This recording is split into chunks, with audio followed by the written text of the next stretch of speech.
ओम श्री गणेशाय नमः। ओम नमो भगवते वासुदेवाय नमः। दोस्तों, आज की वीडियो में जानेंगे 2024 में वैशाख मास कब से शुरू हो रही है और इसका समापन कब होगा, और वैशाख मास में हमें क्या करना चाहिए और क्या नहीं करना चाहिए। इसके साथ ही श्रवण करेंगे वैशाख मास महात्म्य की कथा। स्कंद पुराण के अनुसार वैशाख मास सभी महीनों से श्रेष्ठ माना जाता है। इसके समान कोई दूसरा महीना नहीं है। इस माह को पुण्य अर्जन मास कहा जाता है। कहा जाता है कि वैशाख के महीने में सभी देवी और देवता का वास जल में होता है। भगवान विष्णु ने सभी देवी और देवताओं को ऐसा करने के लिए कहा था। वैशाख माह हिंदू कैलेंडर का दूसरा महीना है। पंचांग के अनुसार इस माह की पूर्णिमा तिथि पर विशाखा नक्षत्र होने के कारण इसका नाम वैशाख पड़ा है। इस माह को माधव के नाम से भी जाना जाता है। वैशाख के महीने में भगवान विष्णु के मधुसूदन स्वरूप की पूजा किया जाता है। श्री हरि ने मधु नामक राक्षस का वध किया था, इसी कारण उनका एक नाम मधुसूदन भी है। वैशाख का महीना बहुत ही पुण्य फलदायी माना जाता है। इस माह में स्नान, दान और पूजा से संबंधित कुछ नियम है जिसका पालन अवश्य ही करना चाहिए। हिंदू कैलेंडर के अनुसार वैशाख माह के कृष्ण पक्ष की प्रतिपदा तिथि का प्रारंभ 24 अप्रैल दिन बुधवार को प्रातः 5:18 से हो रहा है और यह तिथि उस दिन पूर्ण रात्रि तक है। वैशाख कृष्ण पक्ष की प्रतिपदा तिथि 24 अप्रैल को ही है, इसलिए वैशाख महीना भी इसी दिन से प्रारंभ हो रही है। वैशाख मास का समापन। वैशाख माह का समापन शुक्ल पक्ष की पूर्णिमा तिथि को होता है। इस साल वैशाख पूर्णिमा 23 मई को है। इस साल वैशाख का महीना सिद्धि योग और स्वाति नक्षत्र में प्रारंभ होगा। 24 अप्रैल को सिद्धि योग प्रातः काल से 25 अप्रैल को प्रातः 5:06 तक है। धार्मिक मान्यताओं के अनुसार इसी माह से त्रेता युग का प्रारंभ हुआ था, इसी कारण इसका धार्मिक महत्व बढ़ जाता है। इस माह को माधव नाम से भी जाना जाता है। माधव विष्णु का एक नाम है।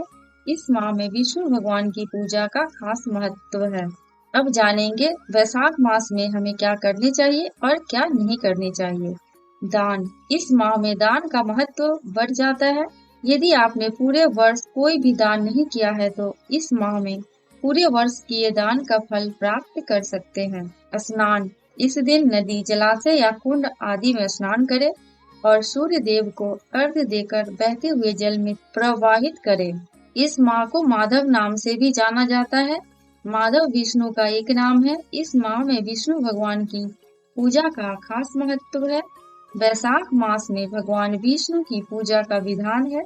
इस दौरान भगवान विष्णु की तुलसी पत्र से माधव रूप में पूजा की जाती है। स्कंद पुराण के वैष्णव खंड के अनुसार माधव मास यानी वैशाख मास के समान कोई मास नहीं है। सतयुग के समान कोई युग नहीं है। वेदों के समान कोई शास्त्र नहीं है और गंगा जी के समान कोई तीर्थ नहीं है। इस माह के दौरान आपको ओम माधवाय नमः मंत्र का नित्य ही कम से कम 11 बार जप करना चाहिए। साथ ही भगवान विष्णु के केशव, हरि, गोविंद, त्रिविक्रम, पद्मनाम, मधुसूदन, अच्युत और ऋषिकेश नाम का भी ध्यान करें। उन्हें पंचामृत का भोग लगाएं और उस पंचामृत में तुलसी पत्र डालना ना भूलें। साथ ही उन्हें सफेद या पीले फूल अर्पित करने चाहिए। इससे आपके करियर में, नौकरी में, व्यापार में तरक्की होगी। इससे जीवन में कभी कोई संकट नहीं आएगा और दाम्पत्य जीवन भी सुखमय व्यतीत होगा। श्राद्ध। इस माह में अमावस्या और पूर्णिमा पर पितरों के लिए तर्पण और पिंड दान करने से पितृदोष समाप्त होता है और उनका आशीर्वाद मिलता है। पितरों की आत्मा की शांति के लिए तर्पण एवं उपवास करें और किसी गरीब व्यक्ति को दान दक्षिणा दें। ग्रह दोष से मुक्ति। इस माह में काल सर्प दोष से मुक्ति पाने के लिए भी अमावस्या तिथि पर ज्योतिषीय उपाय किए जाते हैं। अमावस्या के दिन पीपल के पेड़ पर सुबह जल चढ़ाना चाहिए और संध्या के समय दीपक जलाना चाहिए। शनि दोष से मुक्ति। शनि से मुक्ति। दक्षिण भारत में वैशाख अमावस्या पर शनि जयंती मनाई जाती है। वैशाख अमावस्या पर शनि जयंती भी मनाई जाती है, इसलिए शनि देव को तिल, तेल और पुष्प आदि चढ़ाकर पूजा करनी चाहिए। सभी तरह के संकटों से मुक्ति के लिए वैशाख कथा का श्रवण करें और गीता का पाठ करें। वैशाख माह में भूमि पर ही शयन करना चाहिए और एक समय ही भोजन करना चाहिए। इससे सभी तरह के रोग और शोक मिट जाते हैं। वैशाख माह में नया तेल लगाना मना है। इस माह में तेल व तली भुनी चीजों से परहेज करना चाहिए। बेल खा सकते हैं। वैशाख मास में तेल लगाना, दिन में सोना, कांसे के पात्र में भोजन करना, खाट पर सोना, घर में नहाना, निषिद्ध पदार्थ खाना, 2 बार भोजन करना तथा रात में खाना, यह 8 बातें त्याग देना चाहिए। अब जानेंगे वैशाख मास में जल दान का महत्व। इस दिन नदी, जलाशय या कुंड आदि में स्नान करें। सूर्य देव को अर्घ्य देकर बहते हुए जल में तिल प्रवाहित करें। इसी के साथ प्याऊ लगाए या लोगों को जल पिलाए। इस माह में शिव मंदिर में पानी से भरी मटकी दान करना चाहिए। इस महीने में पशु पक्षियों को भी जल पिलाने की व्यवस्था करें, जिसका विशेष पुण्य फल मिलता है। वैशाख मास में सिर्फ जल का दान करने से सब तीर्थों के दर्शन का पुण्य प्राप्त होता है। जो व्यक्ति प्यासों को शीतल जल पिलाता है, उसे 10,000 राजसूय यज्ञों का फल प्राप्त होता है। जो प्याऊ लगवाता है वह विष्णु लोक में प्रतिष्ठित होता है। शास्त्रों के अनुसार इस माह में प्याऊ लगाना, छायादार वृक्ष की रक्षा करना, पशु पक्षियों के खान पान की व्यवस्था करना, राहगीरों को जल पिलाना जैसे पुण्य कार्य मनुष्य के जीवन को समृद्धि के रास्ते पर ले जाते हैं।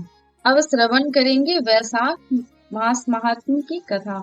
सूत जी कहते हैं, महात्मा नारद के वचन सुनकर राजर्षि अम्बरीश ने विस्मित होकर कहा, महामुने, आप मार्गशीर्ष आदि पवित्र महीनों को छोड़कर वैशाख मास की ही इतनी प्रशंसा क्यों करते हैं?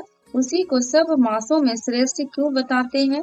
यदि माधव मास सबसे श्रेष्ठ और भगवान लक्ष्मीपति को अधिक प्रिय है, तो उस समय स्नान करने की क्या विधि है? वैशाख मास में किस वस्तु का दान, कौन सी तपस्या तथा किस देवता का पूजन करना चाहिए? कृपा निधे, उस समय किए जाने वाले पुण्य कर्म का आप मुझे उपदेश दीजिए। सदगुरु के मुख से उपदेश की प्राप्ति दुर्लभ होती है। उत्तम देश और काल का मिलना भी बड़ा कठिन होता है। राज्य प्राप्ति आदि दूसरे कोई भी भाव हमारे हृदय को इतनी शीतलता नहीं प्रदान करते जितनी कि आपका यह समागम। नारद जी ने कहा, राजन सुनो, मैं संसार के हित के लिए तुम्हें माधव मास की विधि का वर्णन करता हूँ। जैसा कि पूर्व काल में ब्रह्मा जी ने बताया था, पहले तो जीव का भारतवर्ष में जन्म होना ही दुर्लभ है। उससे भी अधिक दुर्लभ है वहाँ मनुष्य की योनि में जन्म। मनुष्य होने पर भी अपने अपने धर्म के पालन में प्रवृत्ति होनी तो और भी कठिन है। उससे भी अत्यंत दुर्लभ है भगवान वासुदेव में भक्ति, और उसके होने पर भी माधव मास में स्नान आदि का सुयोग मिलना तो और भी कठिन है। माधव मास लक्ष्मीपति को बहुत प्रिय है। माधव वैशाख मास को पाकर जो विधि पूर्वक स्नान, दान तथा जप आदि का अनुष्ठान करते हैं, वही मनुष्य धन्य एवं कृत्य हैं। उनके दर्शन मात्र से पापियों के भी पाप दूर हो जाते हैं। वैशाख मास के जो एकादशी से लेकर पूर्णिमा तक अंतिम 5 दिन वे समूचे महीने के समान महत्व रखते हैं। राजेंद्र, जिन लोगों ने वैशाख मास में भली भांति के उपचारों द्वारा मधु दैत्य के मारने वाले भगवान लक्ष्मीपति का पूजन कर लिया, उन्होंने अपने जन्म का फल पा लिया। भला कौन सी ऐसी अत्यंत दुर्लभ वस्तु है जो वैशाख के स्नान तथा विधि पूर्वक भगवान के पूजन से नहीं प्राप्त होती?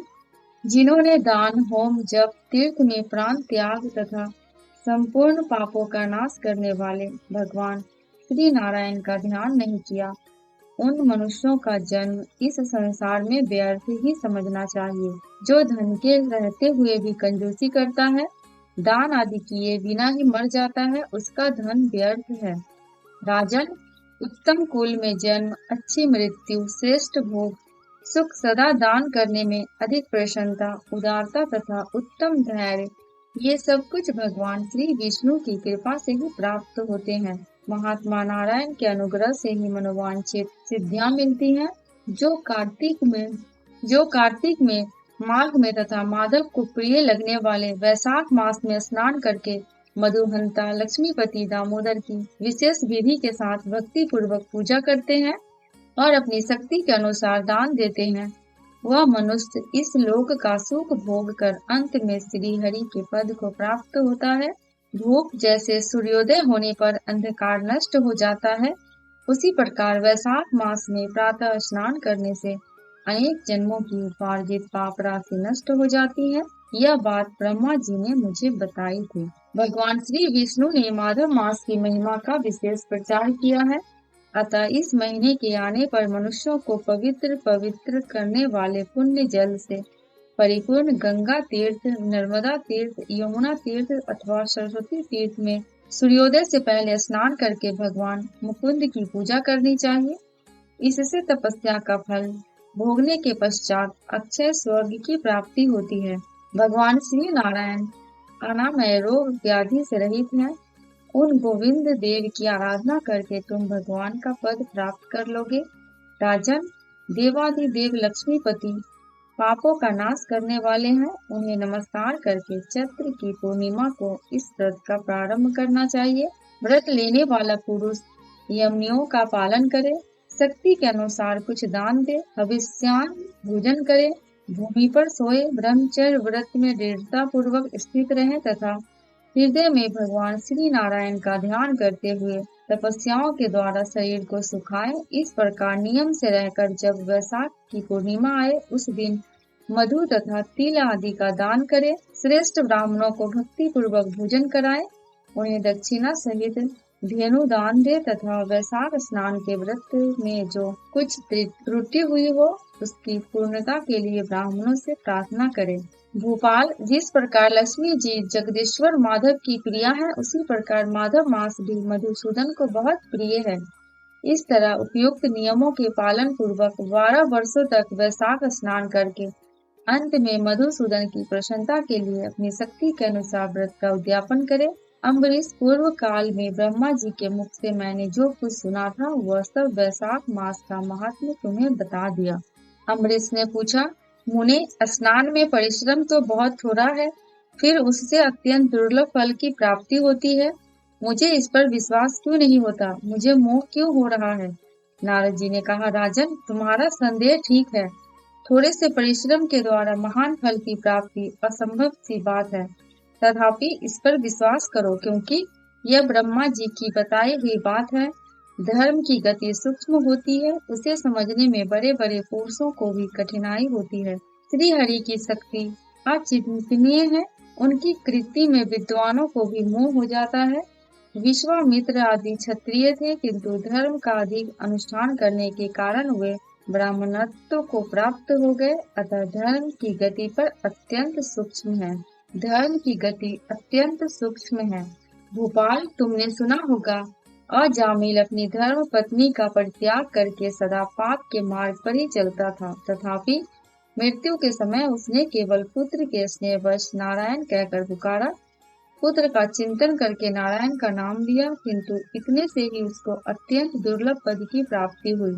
जैसे अनिच्छा पूर्वक भी यदि आग का स्पर्श किया जाए तो वह शरीर को जलाती है, उसी प्रकार किसी दूसरे निमित्त से भी यदि श्री गोविंद का नामोच्चारण किया जाए तो वह पाप राशि को भस्म कर डालता है। जीव विचित्र है, जीवों की भावनाएं विचित्र हैं, कर्म विचित्र है तथा कर्मों की शक्तियां भी विचित्र हैं। शास्त्र में जिसका महान फल बताया गया हो वही कर्म महान है। फिर वह अल्प परिश्रम साध्य हो या अधिक परिश्रम साध्य, छोटी सी वस्तु से भी बड़ी से बड़ी वस्तु का नाश होता देखा जाता है। जरा सी चिंगारी से बोझ के बोझ पिन के स्वाहा हो जाते हैं। जो मनुष्य के भक्त हैं उनके अनजान में किए हुए हजारों हत्याओं से युक्त भयंकर पातक तथा चोरी आदि पाप भी नष्ट हो जाते हैं।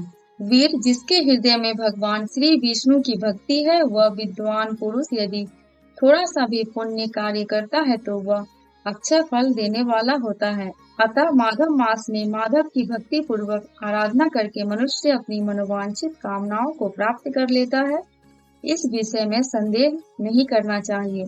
शास्त्रोक्त विधि से किया जाने वाला छोटे से छोटे कर्म क्यों न हो, उसके द्वारा बड़े से बड़े पाप का भी क्षय हो जाता है तथा उत्तम कर्म की वृद्धि होने लगती है। राजन, भाव तथा भक्ति दोनों की अधिकता से फल में अधिकता होती है।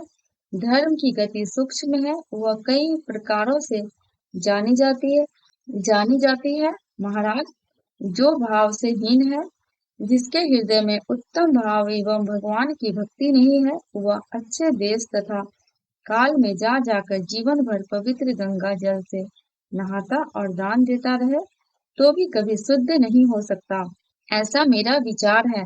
अतः अतः अपने हृदय कमल में शुद्ध भाव की स्थापना करके वैशाख मास में प्रातः स्नान करने वाला जो विशुद्ध चित्त पुरुष भक्ति पूर्वक भगवान लक्ष्मीपति की पूजा करता है, उसके पुण्य का वर्णन करने की शक्ति मुझ में नहीं है। अतः गोपाल, तुम वैशाख मास के फल के विषय में विश्वास करो। छोटा सा शुभ कर्म भी सैकड़ों पाप कर्मों का नाश करने वाला होता है। जैसे हरिनाम के भय से राशि राशि पाप नष्ट हो जाते हैं, उसी प्रकार सूर्य के मेष राशि पर स्थित होने के समय प्रातः स्नान करने से तथा तीर्थ में भगवान की स्तुति करने से भी समस्त पापों का नाश हो जाता है।